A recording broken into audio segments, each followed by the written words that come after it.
The Shadow of the Night. It was a moonless night when he disappeared. Nobody saw him leave, but the village whispered his name at dawn. Yusuf, the son of Buba, had run away. I was there when it all began, and I can tell you his story. Yusuf was born in the dusty town of Gidan Jatau, nestled in the dry plains of northern Nigeria. His family was not wealthy, but they were respected. His father, Buba, was a farmer, a man who worked the earth with his hands and carried the weight of his family on his shoulders. Yusuf was the eldest of 4 children, and with that came expectations heavier than the sack of millet he often carried to the market. From the time Yusuf was a boy, people said he was different. While others laughed and played, he sat under the neem tree, staring at the horizon, as if searching for something far away. His mother called him a dreamer, but his father often frowned. "Dreams do not fill stomachs," Buba would say. Still, Yusuf dreamed. He dreamed of a life beyond the dusty fields and longed for a place where the sky seemed closer and the earth softer. But those dreams felt distant, like stars too far to touch. One Harmattan morning, life as Yusuf knew it began to unravel. His father, who had always seemed as solid as the baobab tree, fell ill. At first it was just a cough. Then the cough turned into weakness, and soon Buba could no longer rise from his mat. The villagers came with herbs and prayers, but nothing worked. Yusuf stayed by his father's side, wiping his brow and feeding him broth, but it was not enough. One cold evening, Buba breathed his last, and the family's world fell apart. In Gidan Jatau, tradition was sacred. When a man like Buba died, the burial had to be grand, a ceremony fit for someone who had carried the honor of his family. But Yusuf's family had no money for such things. The farm had barely produced enough to feed them that year, and the debt collectors had already taken what little grain they had stored. The king's men came soon after, led by Malam Yakubu, a man known for his sharp tongue and harder heart. "Yusuf," he said, his voice loud enough for the whole village to hear, "your father was a great man. He deserves a proper burial. Where is the cow for the feast? Where is the money for the drummers?" Yusuf stood before them, his hands trembling. "We have nothing," he whispered. "Nothing?" Malam Yakubu's face darkened. "Then you shame your father and your family. If you cannot give him the burial he deserves, you are not fit to be his son." The days that followed were filled with humiliation.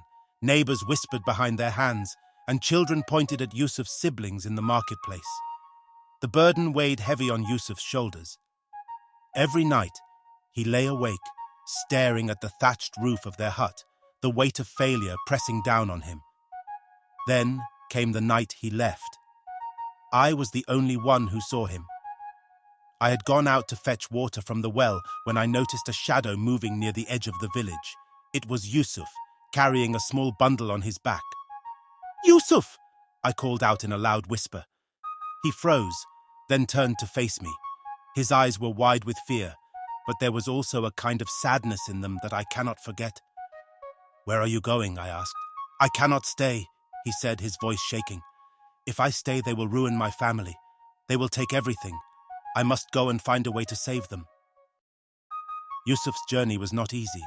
He walked for days, surviving on wild berries and the little water he could find. Eventually, he reached Kano, a bustling city far from the quiet village he had known. The city was loud and overwhelming, but Yusuf was determined. He found work as a laborer, carrying heavy loads in the market. The pay was small, but he saved every coin he earned. At night, he slept under the open sky, dreaming of the day he could return to Gidan Jatau with enough money to restore his family's honor. Months turned into years.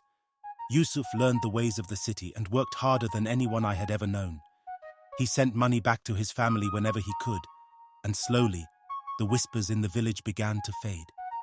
Then one day Yusuf returned. It was just before sunset when he walked into the village, taller and stronger than I remembered.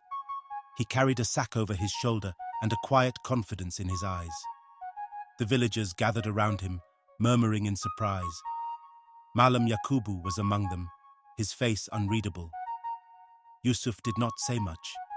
He simply handed the sack to the elders and said, "This is for my father." Inside were coins, enough to pay for the burial feast and cloth for new robes for the family. The villagers were silent, then erupted into cheers.